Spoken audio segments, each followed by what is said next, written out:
Welcome back to another episode here on the Nate Schoemer Dog Training Channel. Today we'll be doing a Q&A with professional dog trainer and dog trainer instructor Tom Rose. Tom has written multiple books on dog training. In fact, I always like to keep a copy of Dog Training with a Touch nearby. Over the past 4 decades, Tom Rose has graduated successful dog trainers all over the world. In fact, his graduates achieve financial success, win competitions, write books, develop successful dog training schools, and head law enforcement canine units. He's won training competitions time after time with the dogs that he has raised and trained. He was the first American to ever score perfect on a FH track. He pioneered and developed the celebrated puppy imprinting program. He coined the phrase imprinting as it applies to dogs, and he is the first to import the Belgian Malinois breed to the United States. It's always an honor for me to have him on my channel and to take the time to answer your dog training questions. So let's not waste any more time and get started. Please welcome Tom Rose. The question, if a dog does something it's not supposed to do, how do you discipline in a positive way all the time? My response to that would be, I don't think there is a positive way to stop behaviors such as potting in the house, chewing on furniture, etc., outside of making a correction. There are those that would say that the best thing you could do would be to stop the dog from behavior. For instance, if it's potting in the house, grab the puppy and take it outside immediately. If it's chewing on furniture, remove that piece of furniture, remove the puppy from the furniture, keep it someplace where it can't become involved in that activity again. Basically, that has not worked well for me in the past. I really do feel the best thing you can do is to make a correction. The question is, what about laser-guided retrieves? It's a great way to do. We use it frequently in training service dogs. However, I've discovered that some dogs are not aware of the laser. They don't seem to look at it. They don't seem interested in it at all. Others are very interested.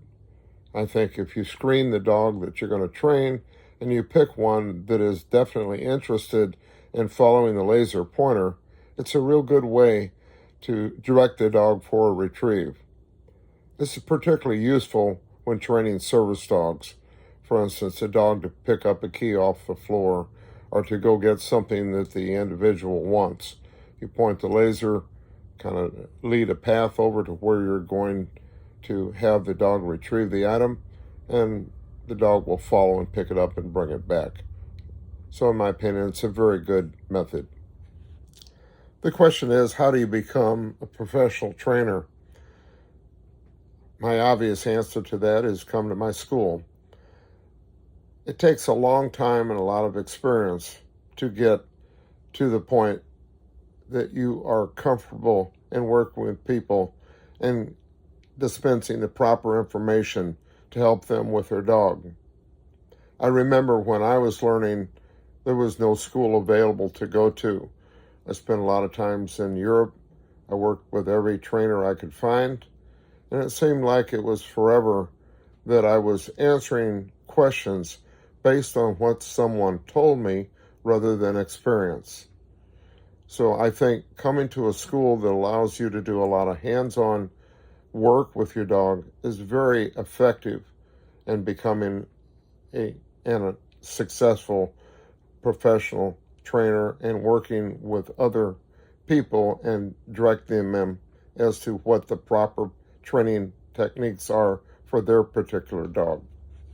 The question is, in my opinion, is the verbal cue or clicker training more effective in communicating with the dog? Is it okay to combine both? Basically, I use a special noise or a word or something to reward the dog as opposed to using a clicker to signal a reward. The problem with a clicker is you may not always have it with you, and then you become inconsistent. I find in working with clients that frequently exactly what happens. They come and say, well, I left my clicker on the counter, and when my dog did something correctly, I was unable to make the signal that he had done something correctly. So, in other words, I think if you always have your special noise with you, obviously some noise or sound that you make, that's going to be more consistent than using another device. The question, however, was, can you use both? Yes, I guess you can, but I think it's just confusing using two different signals for proper behavior. The question is, how do you discourage play biting of hands without discouraging biting on other things such as a tug? I've heard this many times. In my experience, I don't allow my puppies to bite on me, bite on my arms, bite on my hands. I don't put on a pair of gloves and play with the dog and have them bite me. I think it's bad practice. As far as discourage them from biting on my hands, I have not found it had any effect whatsoever on future biting of tugs, sleeves, suits, whatever. I think the dog understands that it's not proper to bite me, but it is proper to bite on the tug. The question is, my 3-month-old puppy gets excited about seeing people. I want to socialize him, but I may be overdoing it, making him too friendly.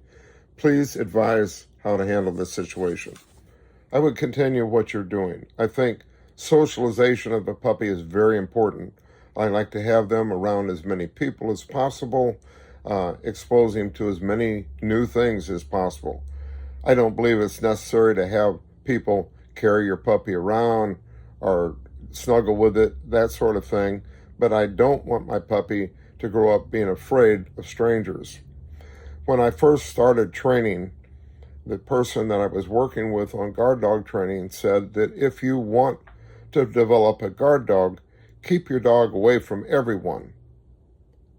For instance, keep him in the basement in a crate when people arrive. Don't let him socialize with people. And I found that oftentimes these puppies would grow up being fearful. And yes, they would bark and growl and act aggressive towards strangers because they were afraid of them. But when it came to bite work, I had serious problems. So my answer is, continue what you're doing. Socialization is a very important part of developing your puppy. The question is, my dog Niu Niu attended group training school for 4 months. She did very well in class, had no fear, and was very confident. But when she entered the animal hospital, she began to shake and was very nervous. She never showed any aggression towards people or other animals. I don't know how to improve her confidence in the hospital. What advice do I have? Basically, I think in this particular situation, it's not uncommon for dogs to become fearful when they enter an animal hospital. I don't know if it's the smell or it's the formal situation, what it might be. However, if the dog is not biting the doctor or acting aggressively as a result of the fear, I wouldn't be real concerned about it. However, if you wanted to get the dog over the fear, it might be helpful, if it's agreeable with your veterinarian, to take the dog to the veterinarian if he's close by more often and just go in and play with him lightly or maybe give him some treats and then leave again. The more often you do this, I think the more confident the dog is going to be and the less worried he'll be about the circumstances. At what age should you start training a puppy so they won't eventually develop separation anxiety? And what is the best way to go about it? I found that separation anxiety is a combination of environmental and hereditary factors. In other words, some lines of animals that I've dealt with have a big issue with separation anxiety. Others, none whatsoever. I honestly believe probably the hereditary aspect of this is more significant than the environmental aspect of it.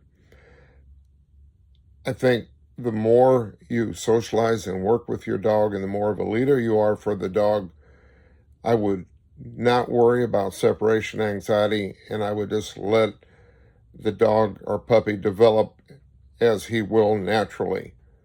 The question is, when should you start obedience training with your new puppy? Should it be between the 8 and 14 week socialization period? And the answer is yes. I think the earlier you start, the better. However, I begin with mostly positive methods, almost exclusively. I try to get the dog understanding the special noise, enjoying the treats that I use, understanding various commands. I think there's an awful lot you can do motivationally with young puppies as you raise them and train them that makes training easier as you progress.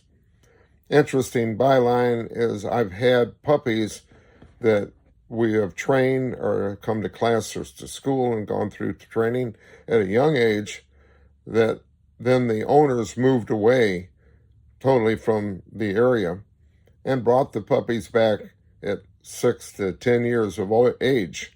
And just for fun, we decided we'd put them through their routine and see what they remembered from their early training. And in every case, they most definitely remember all their early training, even though in many cases the owner has not followed through since having the puppy and finishing the training as a puppy. So yes, I think the earlier you begin, the better it is for your puppy. The question is, at what stage do you introduce a shaping box to perfect the sitting down? Do you start right off with it, or do you let them get the basic skill and then fix it later? I don't like to fix things later. I like to have the puppy do everything correctly from the beginning as much as possible. The shaping box is definitely a good way to start. However, if I see that the puppy is developing a problem, I do whatever is necessary to try to direct my training towards perfecting the behaviors exactly the way I want. A good example is a dog that tucks or rocks into a sit. We want them to tuck into a sit, not to rock into a sit. And often with the shaping box, they will learn to rock, in which case I remove them from the shaping box and continue with a more hands-on technique and training the dog to tuck rather than to rock into the sit. How do you or can you train a dog to bark on command if the dog only barks if he sees something like another person or sees someone pull down the driveway?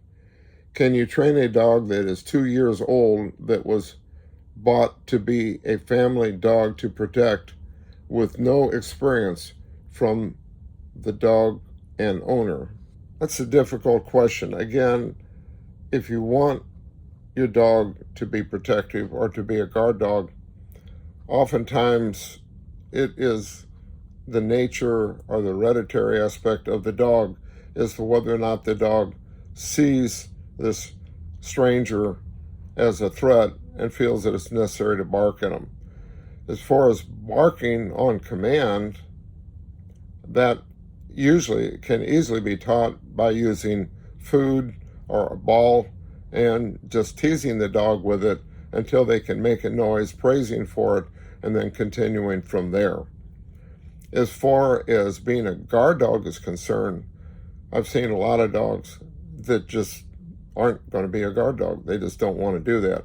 I've noticed that a little bit of fear in the dog is more likely to create them and shape them into becoming a guard dog. I recall a dog that I had, a German Shepherd, that showed no signs of being a guard dog. He was a competition dog. He was very good with people, very friendly. And one night I was getting ready to go skiing, and we had some friends driving in from Illinois to ride out to Colorado with us. They said they would get there very late at night. I said, just come on in. The dog's loose in the house, but he knows you. He won't bother you. I was awakened about 3 in the morning to a lot of barking and growling and yelling. I got out of bed, ran into the other room to see what was going on, and it was my dog barking at these people, had them pinned in a corner. I thought that was very interesting because the dog was aware that people should not be entering the premises in the middle of the night. However, had they entered in the day, like everyone else, that wouldn't have been a problem. So your dog may be like this. It may be that if he perceives a situation as being threatening, he will on his own bark. As far as telling the dog to bark and teaching him to bark at people coming in, it can be done, and I have seen it done, but I don't think it's very effective and that the bark is not that threatening. Question: not aggressive barking at people and other dogs we pass on walks. My corgi mix is a meet and greet kind of dog, but if it gets annoying, how can I stop this habit? I just simply teach them down and put them in a down position, possibly a down stay, and talk to the stranger you meet if you want to, walk around a little bit, whatever, but just don't allow the dog to bark. Question is, how do you stop a dog from car chasing? I know I'm fighting instinct here, but there's got to be a way. She doesn't do it when on a leash, only when loose in the fenced yard. I think ever since I became a professional dog trainer, I've faced dealing with this and fixing dogs with this problem. Obviously, it's very dangerous for the dog. It's very easy to run over a dog chasing a car. Even though the dog is behind the fence, what if he jumps the fence, digs under it, and chases the car and gets hit? I've heard of this happening numerous times.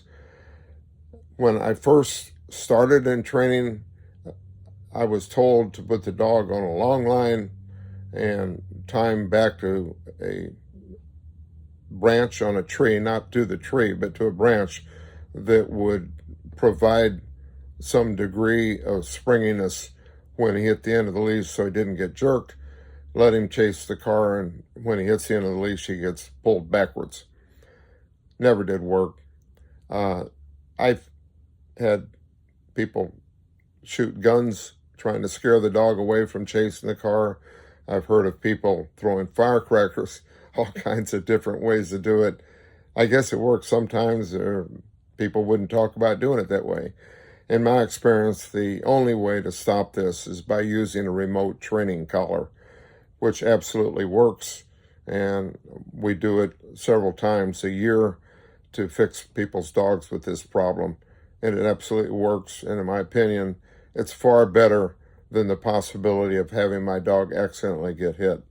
Question is, what procedure do you recommend for foreign nationals when enrolling in our school?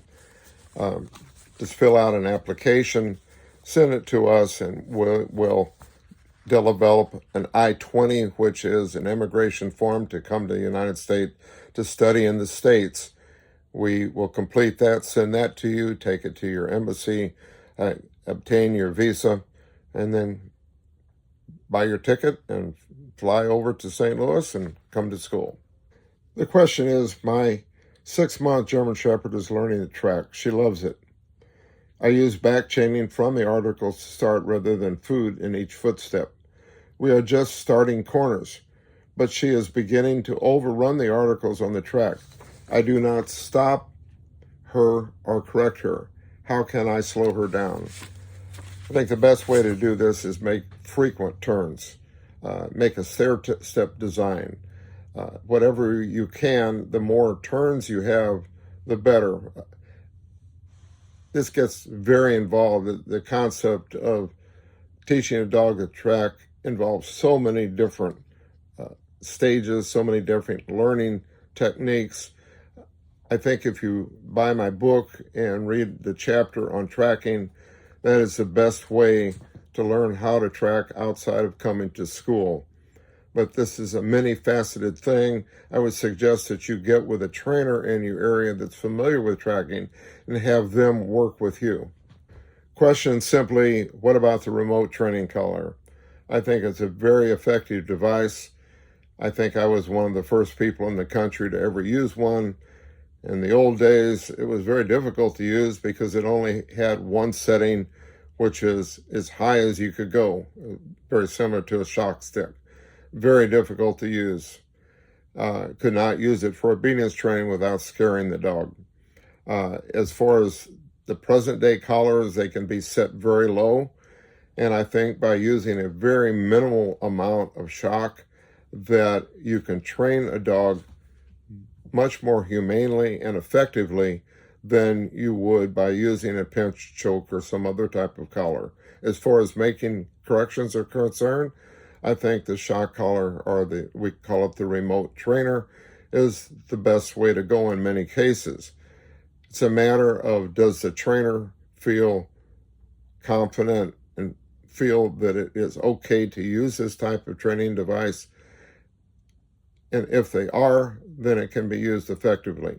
However, it can be used incorrectly very easily, and oftentimes people do. I think if you want to use a remote training collar, get the help from a professional trainer, come to class, have someone show you how to properly use it, because improperly use could lead to doing severe damage to your dog's psyche or mentality. Question is, how can I make my puppy eat her kibble without milk? I guess don't put milk in the kibble. She gets hungry enough, she's going to eat. I always tease people that have trouble getting their dogs to eat, that if I got hungry enough, I ate broccoli, but if that's all I had to eat, I'd eat it. And I think in the case of your puppy, if you just quit putting milk in the kibble, if that's what you want to do, I don't know what's wrong with it, but if that's what you want to do is get her to eat without the kibble, with milk, I think you'll find that she'll eat the kibble just fine. How can I train my dog not to run around when I take off the leash and stay near me?